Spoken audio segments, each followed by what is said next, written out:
Cristo irá voltar,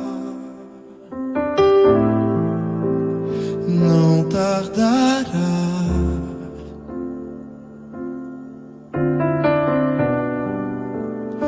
Vamos para o lar,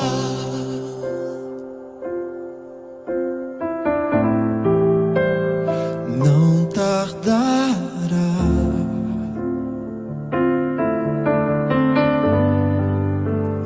Cristo irá voltar, não tardará.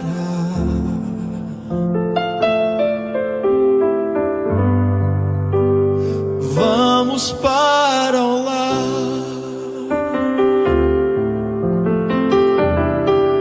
eu quero me preparar,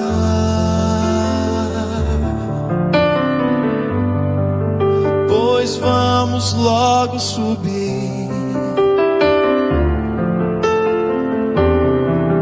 e quero junto a você lá no céu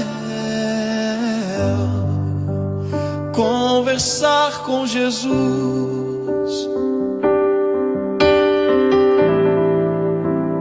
Não tardará.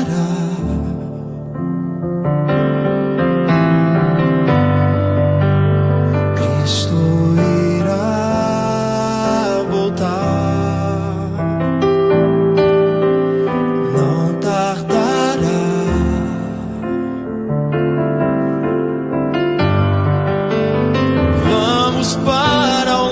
Vamos para o lar, eu quero me preparar, pois vamos logo subir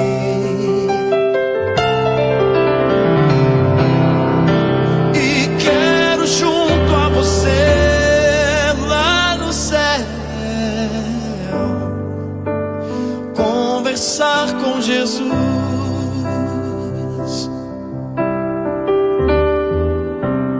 Não tardará.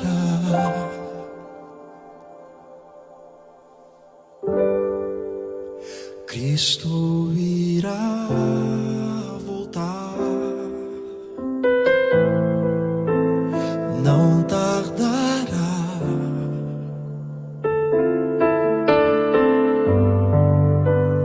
Vamos para o lar,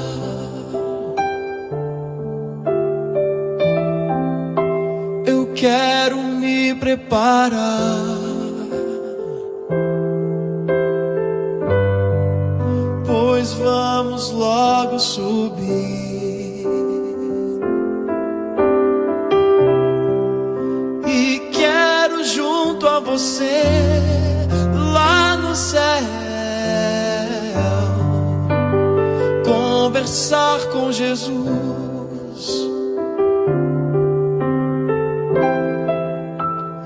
Não tardará.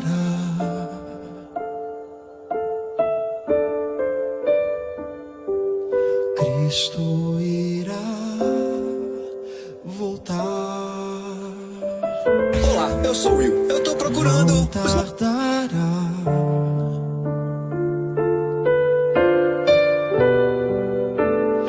Vamos para o lar,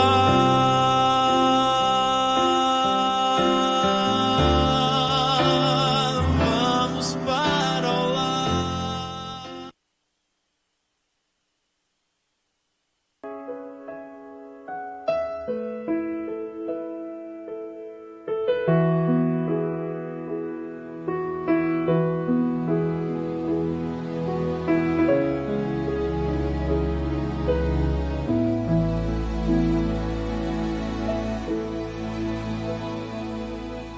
Se meu povo que tem meu nome se humilhar e orar, se meu povo se arrepender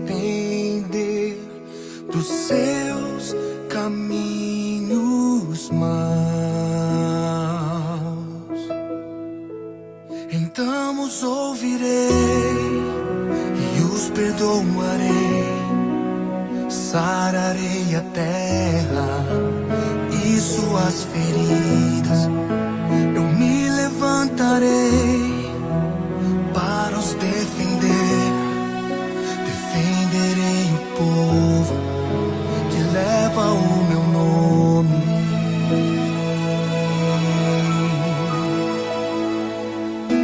Se buscares a minha face ao invés das minhas mãos, se orares uns pelos outros e não por coisas vãs, então os ouvirei e os perdoarei. Sararei a terra e suas feridas. Agradecer a Deus a oportunidade que Ele nos dá de podermos mais uma vez compartilharmos a palavra do Senhor. E eu quero convidá-lo a abrir a palavra em 1 João, capítulo 1. Primeira carta de João, primeira epístola de João, capítulo 1. Nós vamos ler dos versos 1 a 4. 1 João 1, de 1 a 4.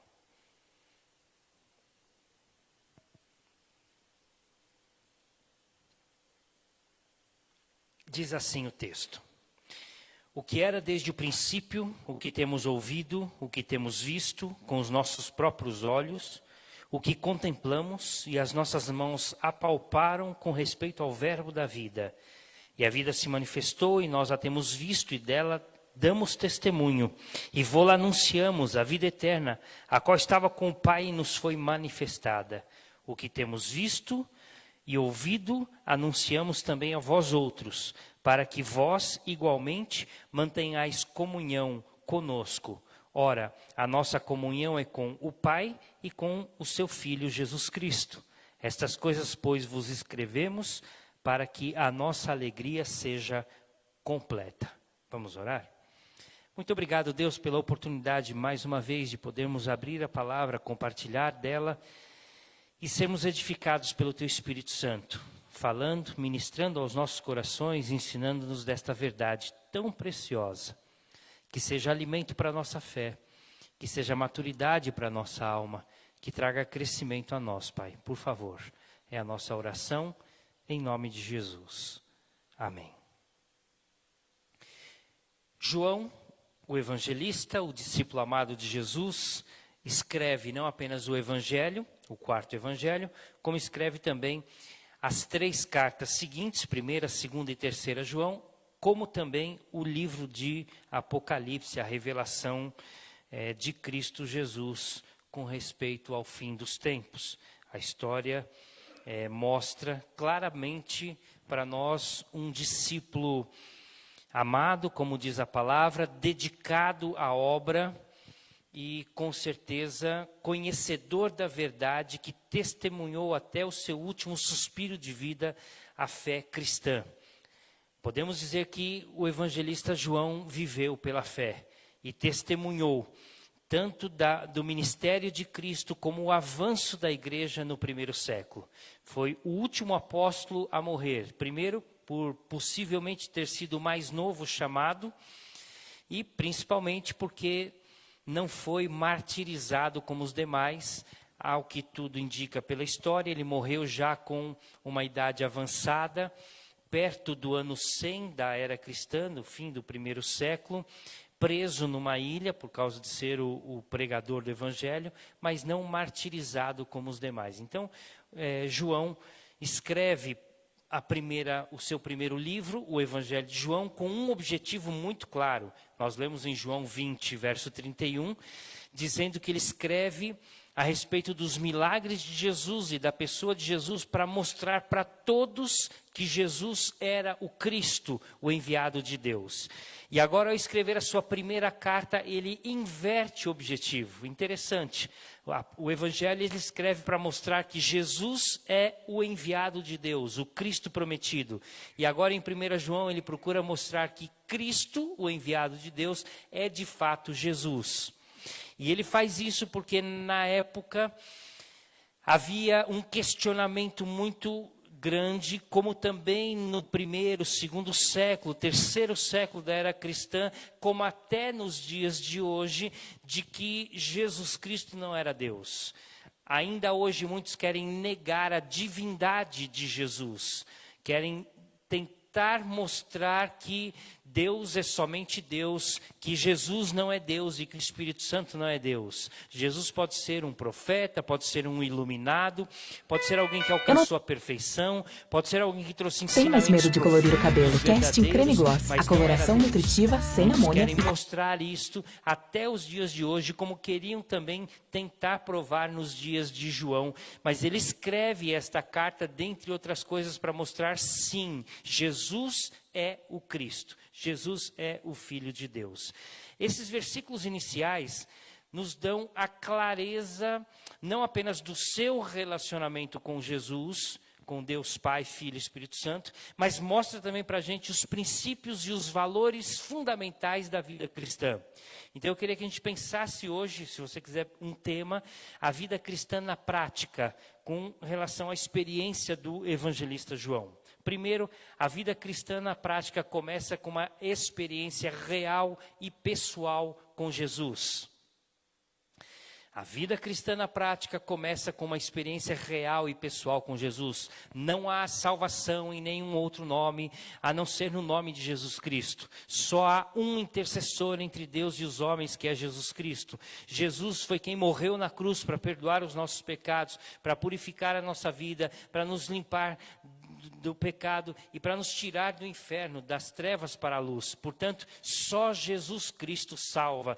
E João procura mostrar que a vida cristã, de fato, é uma experiência real e pessoal com Jesus. Veja como ele coloca o que ouvimos, o que desde o princípio, o que era desde o princípio, que temos ouvido, o que temos visto com os nossos próprios olhos, o que contemplamos e as nossas mãos apalparam com respeito ao verbo da vida. Ele usa alguns verbos interessantes para mostrar a sua intimidade, a sua proximidade, a comunhão que ele tinha com Jesus. Ele diz ouvido, visto, contemplado. A palavra contemplar é observar com intenção de aprender, apalpado. Então o que ele está dizendo é que a experiência dele com Jesus foi uma experiência real e pessoal. É evidente que nós estamos falando de um discípulo que foi chamado por Jesus, física, carnalmente, e conviveu com Jesus durante os 3 anos de ministério. Portanto, de fato, João andou com Jesus, João viu a Jesus, João ouviu de Jesus, João apalpou Jesus, João contemplou Jesus, acompanhou o seu ministério, viu seus ensinamentos, viu seus milagres, teve a oportunidade de conversar com Jesus, enfim. A experiência de João foi de fato de uma testemunha ocular, alguém que estava presente. Então ele poderia dizer, sem dúvida nenhuma, de uma certa forma diferente de como nós hoje, que ele conviveu com Jesus. Portanto, ele teve uma experiência real e pessoal com Jesus.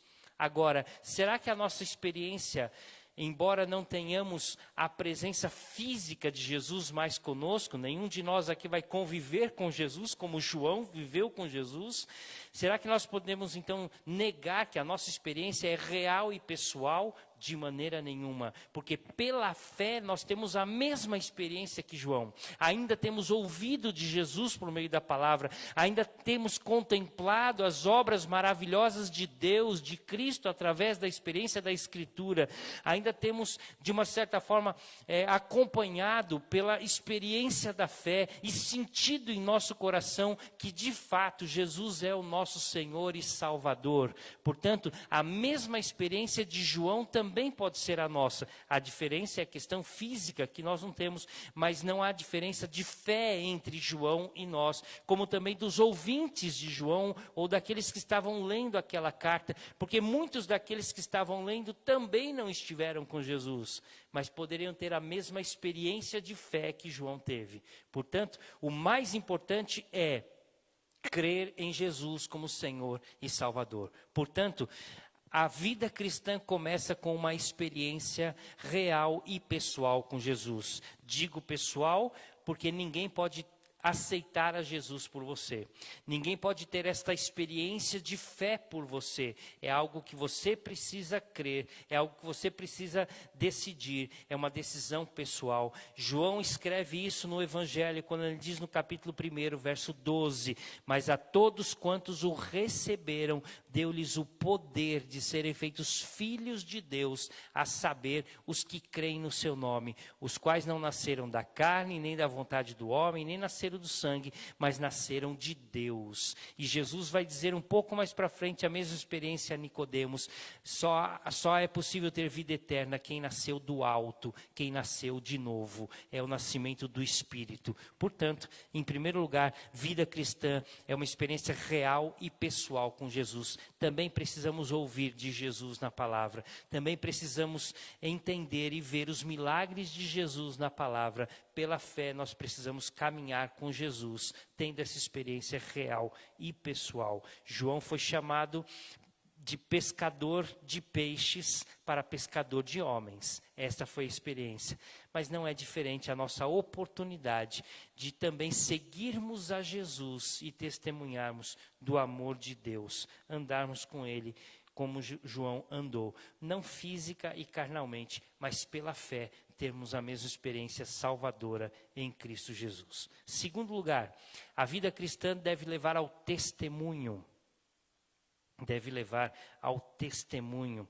Veja o verso 3, como diz: o que temos visto e ouvido, anunciamos também a vós outros. João assume um compromisso de não se calar diante daquilo que ele viu e ouviu. Na verdade, ele não está apenas escrevendo isso.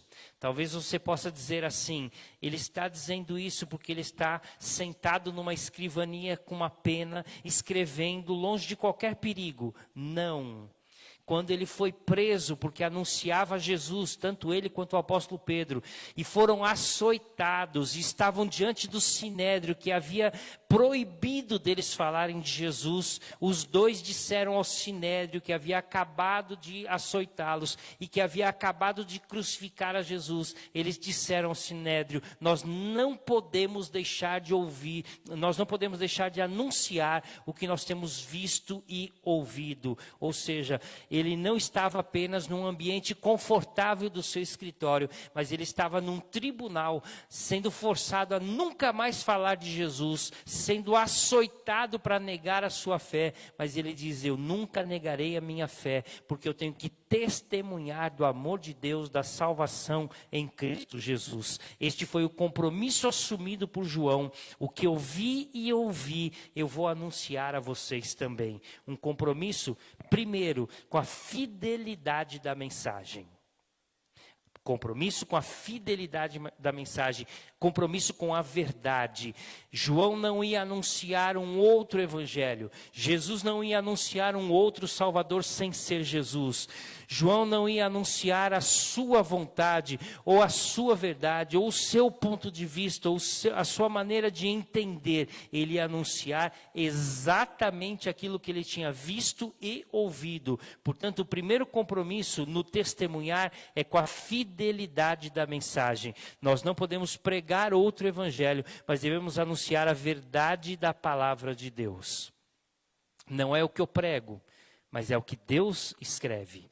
Não é o que eu acho, mas é o que Deus determina na sua palavra. Esta é a mensagem e é este o compromisso que nós devemos ter com a fidelidade da mensagem. Ainda no testemunho, o compromisso não apenas com a fidelidade da mensagem, que é a verdade, mas o compromisso com a missão. Nunca deixar de anunciar a mensagem do Evangelho, pois para isso fomos chamados, não apenas para usufruir da salvação, não apenas para sentarmos nos louros da vitória da salvação e ficarmos desfrutando do presente da vida eterna, mas fomos chamados para ir por todo o mundo e pregar o Evangelho a toda criatura. Façamos isso por palavras, façamos isso pelo testemunho, façamos isso pelo estilo de vida, mas João tinha uma certeza: eu não posso deixar de pregar, de anunciar a vocês, de testemunhar a vocês o que eu vi e ouvi. A minha experiência com Jesus é muito forte para eu me calar diante de qualquer circunstância adversa que eu possa enfrentar. Portanto, a segunda atitude, né, da vida cristã na prática é testemunhar da mensagem do Evangelho o compromisso e a fidelidade da missão. Em terceiro lugar, a vida cristã na prática produz comunhão. Comunhão. Veja como termina o verso de número 3. O que temos visto e ouvido, vos anunciamos também a vós outros, para que vós igualmente mantenhais comunhão conosco. Ora, a nossa comunhão é com o Pai e com o seu Filho Jesus Cristo. A palavra comunhão significa intimidade ou amizade profunda. João estava dizendo, como discípulo do amor, que prega sobre o amor, que anuncia o amor e que escreve nesta carta chamando os seus ouvintes ou seus leitores de filhinhos. É a maneira como ele trata os seus leitores, ele se refere a eles como filhinhos, muito possivelmente pela sua idade um pouco mais avançada, mas principalmente pelo carinho, pela afetividade e quem sabe por estar escrevendo a filhos na fé, pessoas com quem ele teve o prazer, o privilégio de levar a Cristo. Portanto, ele diz, eu estou escrevendo isso para vocês, para que a gente possa ter comunhão uns com os outros. Ou seja, a vida cristã precisa ser compartilhada, ela precisa ser experimentada num ambiente sadio de fé cristã, junto com o povo e com a família de Deus. Nós não fomos salvos para viver a vida isoladamente na fé. Nós somos salvos para fazermos parte de uma família, do povo de Deus. Somos chamados para ser herança do Senhor.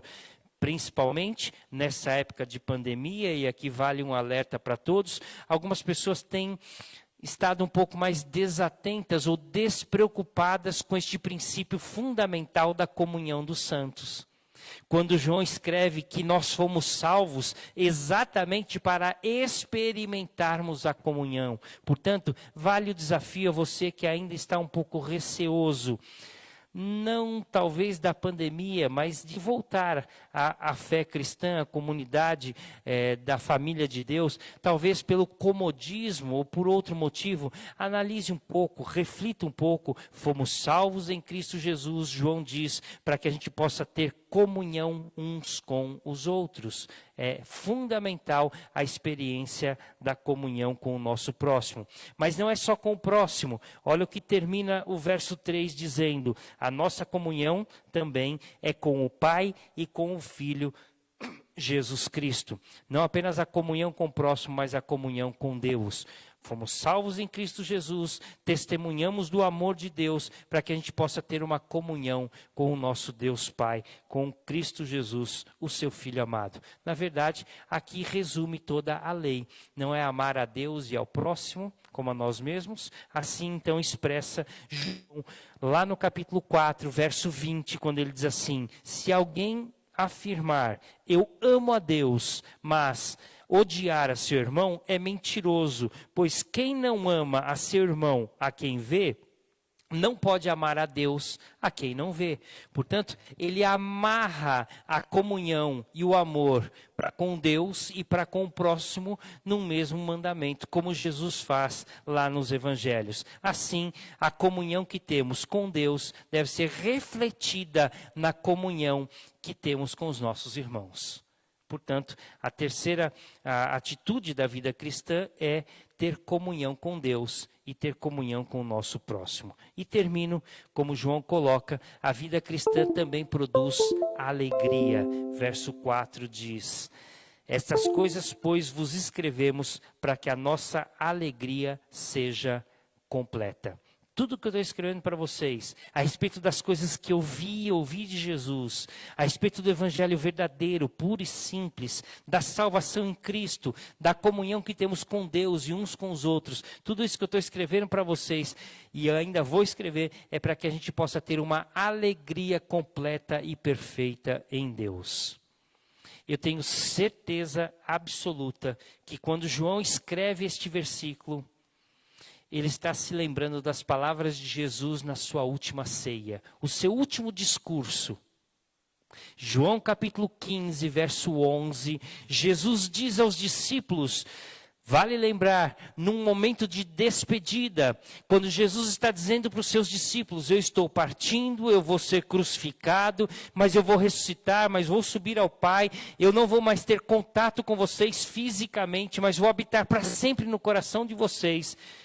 Então ele diz em João 15, 11, eu tenho dito tudo isso para vocês, para que vocês tenham alegria em mim e a alegria de vocês seja completa. O que João escreve aqui foi o que Jesus disse para ele naquela ceia, num momento de partida, de despedida, num adeus antes da sua crucificação. Agora João, talvez já com a idade avançada, escreve aos seus leitores, aos seus irmãos e filhos na fé, e diz assim, tudo que eu estou dizendo é para que vocês tenham alegria completa em Cristo Jesus. Agora, a mesma alegria é fruto de uma vida transformada por Cristo Jesus. Não depende mais das circunstâncias, não depende mais de fatores externos, não depende mais de ter ou de ser qualquer coisa, porque Cristo completa a gente aqui por dentro. É algo que nasce do coração e expressa através da nossa conduta e da nossa vida. Portanto, esta alegria é fruto da nossa comunhão com Deus. Ele acaba de falar, ora, a nossa comunhão é com o Pai e com o Filho Jesus Cristo. Estou escrevendo isso para vocês, para que vocês tenham alegria completa. Esta alegria completa e perfeita só acontece por causa da comunhão que temos com o nosso Pai e com Jesus Cristo. Portanto, nós podemos dizer que a vida cristã na prática, nas palavras de João, ela começa com uma experiência real e pessoal com Jesus, nos leva a testemunhar da verdade salvadora de Cristo, nos leva a uma comunhão íntima com o Pai e também com o nosso próximo, e produz uma alegria completa que o mundo não pode tirar e nem acrescentar, porque é fruto da salvação em Cristo Jesus. Na verdade, partindo para a conclusão, nós podemos dizer que a vida cristã, na prática, ela é a presença de Jesus em nós. Quando eu aceito a Jesus, o Espírito Santo passa a morar em mim e eu passo a viver em função de Cristo. Paulo expressa a vida cristã nas seguintes palavras: logo, já não sou eu quem vivo, mas Cristo vive em mim.